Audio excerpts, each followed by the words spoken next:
Welcome back, everybody. Addison with S4 Suspension here. You just got a brand new fork. Ta-da!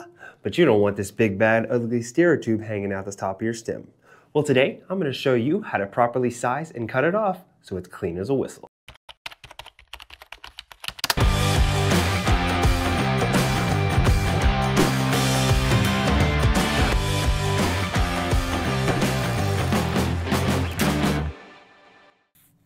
What type of tools are we going to need for our project today? Well, I'll show you. We're going to want some form of a marker or a scribe to mark the height of our stem. A star nut setter is a great tool to have. A reamer or flat file to finish everything nice and pretty. A pipe cutter or a hacksaw does a great job at cutting. If you are going to use a hacksaw though, you're probably going to want a guide and a big vise to hold it in. Now, to begin the process, there's a few things to take into consideration before moving forward. Firstly, I want to note that this process today is only for steel and aluminum steerer tubes. This is not for carbon steerer tubes, although we might be able to get into that in the future. If you'd like to see that video, drop a comment down below. Today, steel and aluminum steerer tubes only. Have you tried your stem at the new height or location that you want it to be at? If not, maybe add an extra spacer or two. You can always remove more material, but it's really, really difficult to put it back on. Is your star nut already installed? Is it far enough down past your cut line to where you're not going to accidentally cut it off? And one thing I see that you should never do is cut your steerer tube while your fork is still mounted on your bike. That's going to cause a lot of unneeded stress on your frame, but even more importantly, when you cut it vertically up here, it's going to drop metal shavings and dust and all sorts of particulates you don't want down around your wipers, and it's never going to be completely clean. Always cut your fork sideways or upside down if you want to, just to avoid getting those metal shavings where they shouldn't be. All right, let's get into it. First step is going to be measuring. To make your reference mark, you're going to throw your fork back into the frame. Put all the spacers that you want on there. Throw your stem on. Before you make your reference mark, you need to take into consideration how you're going to preload your headset later on. You can do it one of two ways. You can make your reference mark and then subtract 2.5 to 3 millimeters afterwards and cut at that point. That will give you a little bit of space to preload.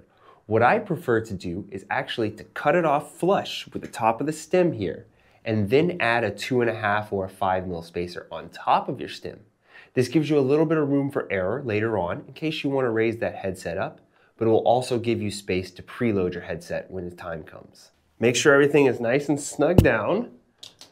I like to use a scribe, like a razor blade, because it makes a very small, thin, accurate mark. You're going to take it just along the top of your stem and just make a little tiny mark. We'll pull everything back apart. And you can see now why I like to use a razor blade instead of a marker. Sometimes what might happen if you use a marker is when you slide it back through, all the friction from the washers and the O-rings and everything will pull that marker mark back off. Where if you use a razor blade, you can see it makes a nice, beautiful little line to reference off of. Okay, let's get this bike back out of the way here. With our bike out of our way and plenty of room to work, we'll throw our cutting guide into our vise. That nice and snug. Then we'll throw our steerer tube into said guide. When lining up your reference mark into your guide, the use of a light can definitely be of assistance, because it's not the easiest thing to do. There it is. Whoa, that's bright. Oh. I think the most helpful piece of advice I can offer you through this process, besides not cutting it vertically and getting metal shavings around your wipers, is going to be when you go to start your cut, make 1 or 2 just small little passes. And once you have developed a line or a small cut mark in there, what I like to do is loosen everything up just a little bit. Line your blade up in that small groove you made, and then line that groove up with either side of your guide. So now on these guides, there is a tolerance because it can't be the exact width of this blade. That means there's a little teeny tiny bit of slop in that guide. And if you just go willy-nilly and start cutting, it's likely that you're going to end up cutting it just a tiny bit of an angle, which isn't a huge deal. But if you want to be pro and you want it to be nice and straight, put your blade in there, in that little groove you just made, push it all the way to one side or the other of that guide, and then it's going to give you a nice reference point to cut straight along that guide. Make a super clean, even, square cut. When using a hacksaw, make sure you use a nice sharp blade. You're going to want to let the blade do the work itself. Don't force the saw down into the metal. What that's going to do is prematurely wear out your saw blade, but also run the risk and possibility of breaking your blade, and that's going to cause other big issues that you don't want. You could possibly hurt yourself doing that. So a nice sharp blade, and let that blade do the work for you.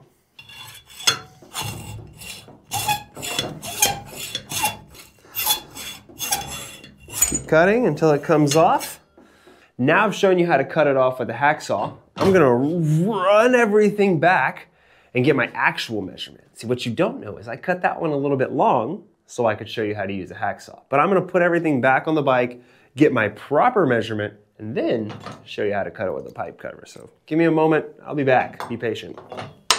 And just like that, I've got the proper stem height marked on our steer tube here. We're gonna open up our pipe cutter all the way and slide it onto our steer. Tighten it down just a little bit to where you've still got some movement in it. At this point in time, you'll want to line the blade of your pipe cutter directly up on the line you made earlier. Once you do that, it's as simple as turn, and then tighten just a little bit. Turn, turn, tighten just a little bit.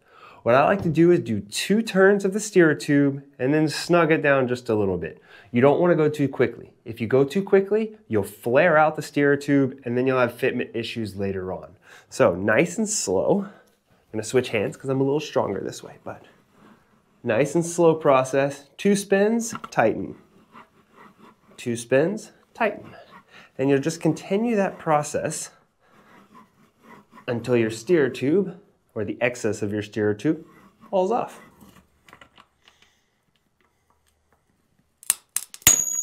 Bing! And just like that, a nice, clean, beautiful cut. Now, if you do have your saw glide that you used for your hacksaw earlier, this is a great opportunity to utilize that. We're gonna slide your steer tube back in with the freshly cut edge exposed from the far side. This is where a nice flat file is going to come into play. You're just going to smooth off all those edges, smooth off any burrs that might have gotten left by the blade.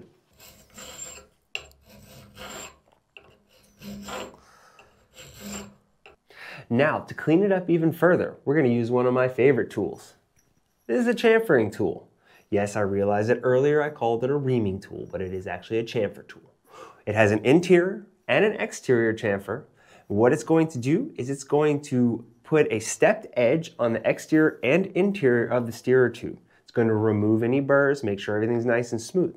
But most importantly, okay, not most importantly, but in my mind, most importantly, it's going to make your fork look like it came directly out of the factory that way. For the chamfer tool, I actually prefer to remove the fork from the guide. I think it's easier that way, to each their own.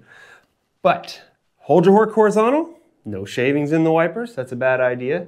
Chamfer tool on, we're going to start external. Push down and turn. Push down and turn. Push down and turn 3 times. Flip your tool, interior now. Push down and turn. Push down and turn. Push down and turn. Now, before you flip your fork right side up, take a towel or a rag or something. Don't use your bare hand because you will slice yourself up. Unless you have gloves on, in that case, well, you're pretty smart. Wipe off your steerer, turn it upside down, knock it on the table to blow any shavings internally out. Maybe even a good blow from the inside. And then, look at those chamfered edges looking sexy. Beautiful. Now, your fork is sexily chamfered and it's cut to the right length. Let's put our star nut in. Okay, for a star nut, it's like this. This is what pulls and preloads your headset together. I've got a tool. There are multiple different tools out there that will do it, but this is the one that I have today. So, thread your star nut in. Slide it interior of your tool. They all work just a little bit different, but this just happens to be how mine works. And then, you're gonna slide the tool over your steerer till it's down nice and snug. Grab a hammer, something with some oomph behind it, and then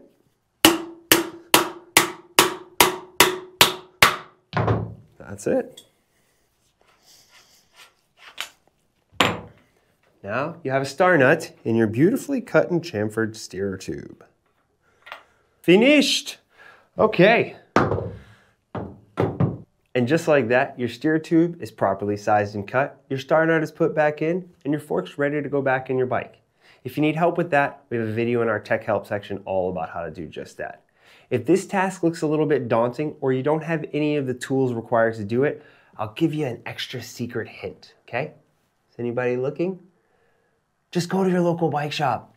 This one's super easy. It takes them all of about 5 minutes and they probably won't charge you very much at all.